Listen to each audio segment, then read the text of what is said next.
आचार्य ईश्वरानंद जी के ध्यान कुंज आश्रम में गुरुकुल के उद्घाटन के अवसर पर आए हुए हैं।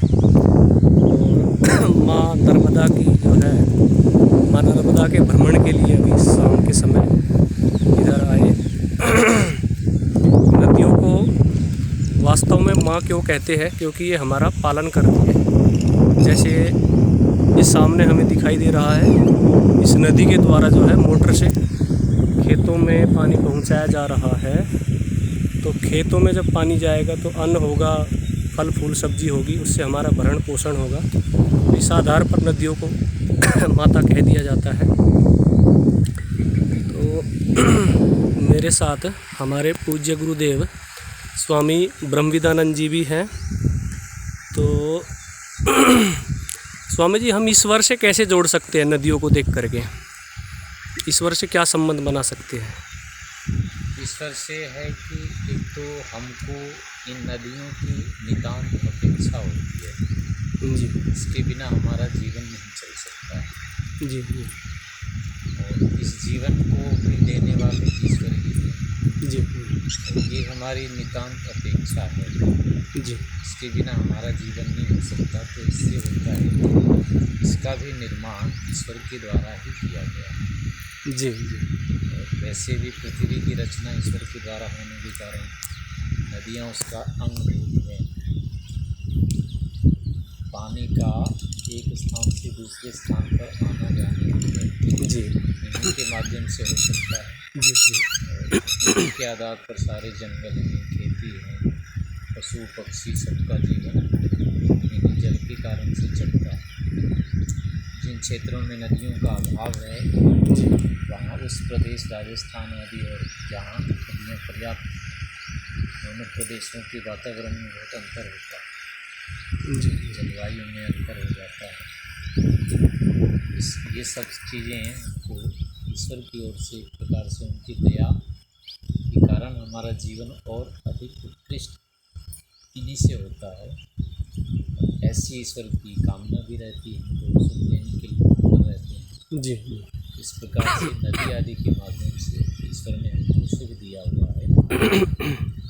उस ईश्वर के अपनी एक दया का कारण भी ये समझना चाहिए नदी है। जी, मतलब आध्यात्मिक और भौतिक दोनों साधनों की दृष्टि से नदी का एक प्रकार से योगदान है हमारे लिए। इस तरह से सीधे से ईश्वर जो हमको सुख देते हैं जी इन भूतों के माध्यम से ही देते हैं। जी उनमें ये एक कारण है। जी इस रूप में मानना चाहिए कि नदी का भी संबंध ईश्वर के साथ है। जी। और अधिकतम जो कहा गया है कि साधना की दृष्टि से जी गांव और नगर अनुकूल इतने नहीं होते हैं जी जितने कि नदियों के किनारे होते हैं। जी। सीधे सीधे कहा उपवरे नदी नाम उपवरे गिरी नाम संगमे से नदी नाम धिया विप्रो या विप्रो अजायता। हम्म। नदियों के किनारे ध्यान भी अच्छा लगता है, वातावरण बहुत अच्छा होता है। प्राकृतिक एक प्रकार से यहाँ की जो वायुमंडल होता है वो शांत होता है। जल के कारण से उसमें स्वाभाविक शांति होती है। इस प्रकार से हमारा मन एकाग्र होता है। आध्यात्मिक दृष्टि से भी बहुत अधिक नदियों का महत्व होता है। लेकिन आचार्य जी, सांख्य दर्शन में आया कि न स्थान नियमः चित्त प्रसादात। हाँ, तो वो फिर उत्कृष्टता के लिए है। जी चित्त यानी ज्ञान विज्ञान उत्कृष्ट जब हो जाता है जी।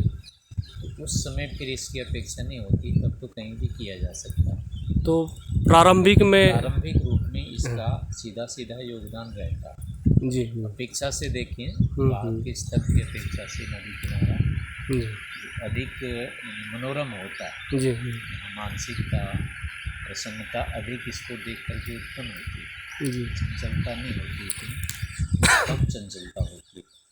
लेकिन आध्यात्मिक यदि ऊंची स्थिति है और नगरों में यदि बाधा पहुंच रही है, उस तरह की साधन अनुकूलता नहीं मिल रही है, तो फिर तो नदी किनारे आके करना चाहिए। हाँ, ऊंची स्थिति में भी जो है वो साधन महत्व कम नहीं होगा। जी अच्छा जी वही व्यक्ति अगर नगर में बैठ के कर रहा है, जी कर रहा है, जी सुविधा उसको भी रहेगी। जी जी और आरंभिक वालों को तो होगी सुविधा। जी। तो मतलब दोनों ज़रूरी है। आध्यात्मिक दृष्टि से भी जी आचार्य एक स्वामी प्रकार से ये योगदान नदियों का होता है। जी। इस पर और ये आध्यात्मिकता सीधे सीधे हमको ईश्वर से जोड़ती है। इस प्रकार से अपने पास आने का रास्ता भी ईश्वर ने बनाया हुआ है इस नदी के माध्यम से। मतलब चित्त की प्रसन्नता और साथ ही साथ साधन दोनों ही हमारे लिए महत्वपूर्ण है। इस प्रकार से आध्यात्मिक और लौकिक दोनों दृष्टि से जी नदियों का हमारे लिए योगदान है। इन्हीं दोनों के माध्यम से ईश्वर को हम प्राप्त कर पाते हैं। इस रूप में ईश्वर के द्वारा हमें नदियाँ एक योगदान है, ऐसा समझना चाहिए। तो बहुत ही अच्छी आध्यात्मिक जो है योग के रहस्य की बातें हमारे पूज्य गुरुदेव जी ने हमें बताई। इन चीज़ों से हमें जुड़ना चाहिए। वास्तव में हमारे ऋषि महर्षि जो है नदियों के किनारे इसी कारण से जा कर के ध्यान करते थे, उपासना करते थे, क्योंकि वहाँ उनको अधिक से अधिक अनुकूलताएं होती थी। और अभी हमारे गुरुदेव जी ने बताया तो बहुत ही बड़ा महत्व है। इसीलिए सम्मान जो है भारत में नदियों को दिया गया है।